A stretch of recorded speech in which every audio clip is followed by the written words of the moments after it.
Kitabu cha Mhubiri sura 3 ndahera ku murongo wa 2 ngeze ku wa 4. Atanzia kwa sura ya 2 nimara nje gusoma n'uwa 12. Baravuze gutya ngo hari igihe cyo kuvuka n'igihe cyo gupfa, igihe cyo gutera n'igihe cyo kurandura ibikuri, igihe cyo kwica n'igihe cyo gukiza, igihe cyo gusenya n'igihe cyo kubaka, igihe cyo kurira n'igihe cyo guseka, igihe cyo kuboroga n'igihe cyo kuzina. Reka ngende ku murongo wa 12. Aravuga ngo nzi yuko ari nta cyiza kiriho kibarutira kunezerwa no gukora neza igihe bakiriho cyose. Amen. Bwana asifiwe. Amen. Mpagaze hano kugira ngo mbahereze mpole. Anasimama hapa kuwapongeza kubera ibihe mwahuye nabyo, kwa nyakati ambazo mulipitia. Twabirebaga ku social media cyangwa se za WhatsApp n'ibindi, walikuwa wakitazama kwa mtandao, ariko mbibonye n'amaso yanje, lakini anajionea mwenyewe. Kandi burya batabiza bari kure baza babona ari ibintu bisanzwe. Wale walio mbali wanaona ni mambo kawaida, n'abana batoya bakabaza ngo ese ngo nibiki byabaye muri Cepac, na watoto wadogo wanauliza ni nini ambayo ilikuwa kwa Cepac. Umuntu mukuru bizi akabyumva kandi akabibona, n'uwahabonye akahabona akabona ko muri hanze. Mtu mkuu anayeona kama ni nje. Reka mbabwire rero ngo mwihangane, anawaambia kama poleni. Uyu Salomo wanditse igitabo cy'umubwiriza, uyu Salomo ambaye aliandika kitabu cha Mhubiri, ijambo nize muri iri jambo haravuga ngo nta gihe kitaza gicaho cyangwa ngo gishire. Neno ambayo ameiga ni hakuna neno ambayo haishi. Ibihe byose bizabiza kandi bikagira n'igihe birangira. Nyakati zote huja na zinaisha, nibi nabo byo bizashira, na hizi zitakwisha. Ibi bizatambuka, hizi zitapita. Ikindi ingine, hari umuntu waririmbye aravuga ngo iyo hari ikigeragezo kije ngo kiza kigira n'umuryango wo gusohokeramo. Kuna mwimbaji ameimba kama jaribu ikikuja na inakuwa na mlango ya kutokea. Hariho n'umuryango iki ngiki naco kizosohoka. Kuna mlango hiki kitapitia. Mwihangane. Poleni. Reka mbashimire kandi. Acha ni washukuru. Bashimiye kubwo kwitwara neza, mwitwaye neza. Anawashukuru gisi mmevumilia nk'abakristo, kama wa Kristo. Iyo muje kuba abanyamubiri, mungekuwa watu wa mwili, mwashakaga kwirwanirira, mungejipigania. Ariko kuko mutirwaniriye, lakini gisi hamkujipigania, dufite ushobora kuturwanirira. Tuna yule ambaye atatupigania, kandi we ntawuzi umukoma imbere. Na yule hakuna ambaye anaweza azabishaka. Umunsi azabishaka azabikora, siku atataka na atafanya. Ni mwihangane cyane. Poleni sana. Icyo kora iby'Imana ya Mungu izitanga isezerano rigatinda. Ana ahadi, anapana ahadi, na ahadi ile inaweza ikakawia. Muryihanganire, vumilia, kuko iyo gandi hayireba nirizuba turiho ishobora kuvuga ngo murigireho n'umwaka. Hangalia ataijua ambayo tunayo, ariko ndabizi ko izabitunganya, lakini tunajua kama atayatengeneza. Kanje kuririmba kano karirimbo gatoya. Acha ite ufite none nibwo buhamya bwawe bw'ejo, intambara ufite urwana none nibyo bihamya bwawe bw'ejo. Tumbira Yesu iwe gisubizo cy'ibibazo wibaza mu buzima bwawe. Tumbira Yesu iwe gisubizo cy'ibibazo wibaza mu buzima bwawe. Tumbira Yesu iwe gisubizo cy'ibibazo wibaza mu buzima bwawe.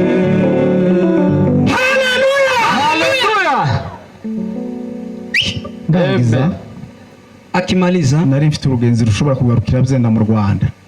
Alikuwa na msafara utaishia Rwanda, ariko lakini biba ngombwa ko nshika hano kubera namenye ko umushumba wanyu yarwaye. Ikawa lazima nifike hapa kwa kuwa nimejua ya kwamba mchungaji ameugua. Kandi yababaye cyane. Tena imekuwa vigumu. Biba ngombwa yuko ngera hano. Ikanibidi nifike.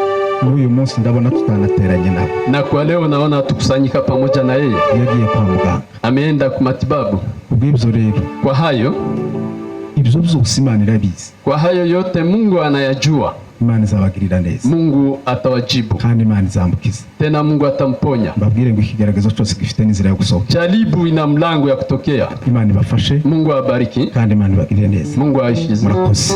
Amen. Tunaendelea na nyimbo za kusifu na kuabudu. Waimbaji wetu karibu.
Ngo Mungu wangu yu mwema.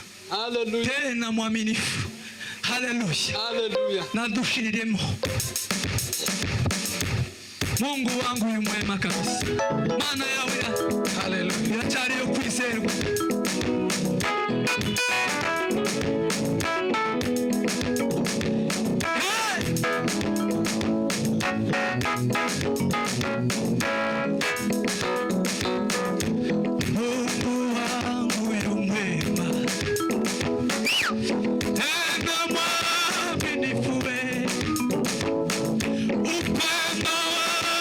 Baba we, umenizuku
mbaraga zacu, nizo ntwaro zacu, niyo connaissance yonyine tugira izi dutsindira tutakoresheje imbaraga, iri tubutunzi bwose. Tuweze Imana icyubahiro. Hey, hallelujah. Yeye hatuwazia mema kuliko tunazani.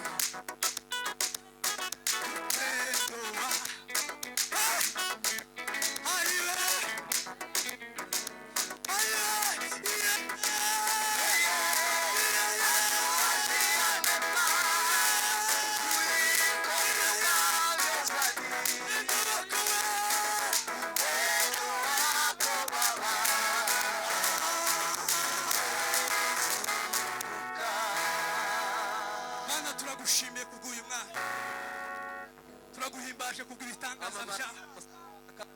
Uririmbye yaravuze ngo wamamare mwami Yesu, isi yose ikuramye, abagabo bakuze bakuramye, abatoya bakuramye, ibimuga bikuramye, icyubahiro cyawe, abakozi bakuramye, abajenerali bakuramye, abakene bakuramye, isi yose ikuramye, kukura bikwiye, urabibereye, uri Imana ikwiye, uri Imana ibereye, uri Imana ikwiye icyubahiro. Dukomere Imana yacu amashyi cyane. Haleluya. Dukomere amashyi kubw'ibitangaza byabo. Haleluya. Amen. Hallelujah.